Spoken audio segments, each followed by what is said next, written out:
I told you, said Officer Briggs of the NYPD. Stop filming. Now.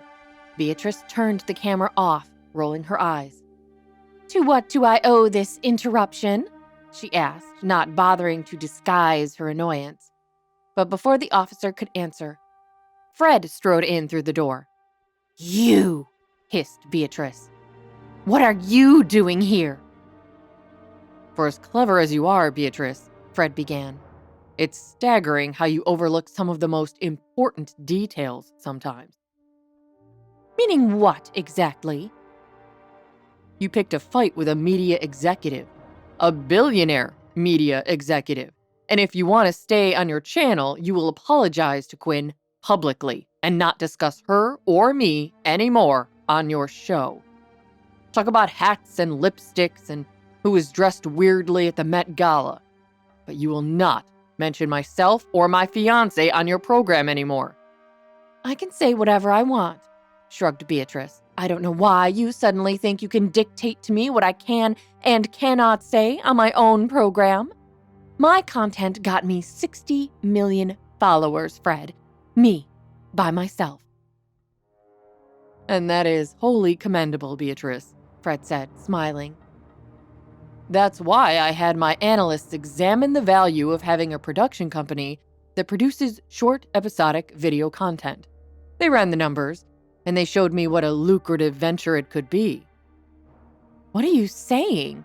Asked Beatrice, clutching her pearls as the blood drained from her face. As of about 9 o'clock this morning, Clive's production company has now joined the RexCorp family.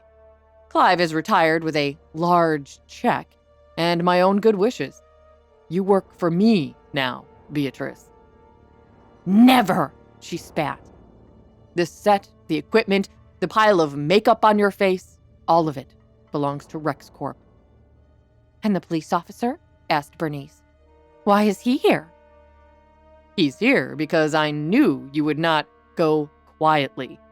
Officer Briggs is here to protect my interests from someone who has proven she is a threat to myself and my family. Move along, ma'am, said the tall, imposing officer.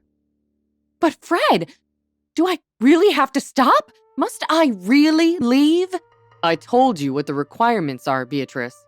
You can absolutely still have a show for which you will be handsomely paid. But as I now own your show, I control the content. So you can choose to apologize to myself and to Quinn and adjust to these new content guidelines. Fred paused to hand Bernice a piece of paper on corporate letterhead. Or I will buy out your contract, which is now with me, and we will hire someone else as the Queen Bee. Kicking me off my own show? She yelled. I built this, Fred, I did. By myself, you can't take it away. But I already did, at 9 o'clock, when Clive and I signed our agreement. Beatrice read the content guidelines from the paper in her hand. The host will refrain from speaking about any RexCorp employee or their family, either in truth or speculation. The host will limit entertainment content to the following areas: fashion, makeup, certain society gossip, society events, celebrity interviews, and suitable topics assigned by RexCorp. Exactly, said Fred. So you can keep your show, keep your new internet fame, keep your 60 million followers. But you air an apology, and you refrain from ever talking about us on your show again. But it's the drama that made the clip go viral. That's what people want to hear, Beatrice whined. Then her eyes narrowed.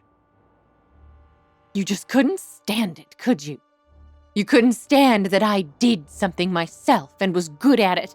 You had to destroy it just to show that you could. Whether your show retains its numbers or not is something our analysts will be measuring. Continue to hit numbers like this and we will continue the show. Sadly, as you know, some shows do not live up to the expectations and are canceled. I don't believe this, Beatrice said numbly. What will you do? Asked Fred. If we need to replace you, my casting office will need to set up interviews as soon as possible. If you're going to finish today's show and continue creating your content, I'll need you to let the officer here delete what you've recorded so far, and I will remain here until you've recorded what I consider to be an appropriate apology." Beatrice scoffed loudly. "The kids are being bullied at school because of your show, Beatrice. I couldn't let that happen any longer. I am a father, first and foremost," explained Fred. "You're a father because I made you one," she crooned. "You forget who you're talking to, Fred." "That, my dear, is one thing I never do when dealing with the likes of you," he answered matter-of-factly. "What's your play here? The clock's ticking." Hi, Quinn here, and if you're wondering what happens next, click on the link in the description to listen to the full audio series. You can also watch the next episode here in the playlist.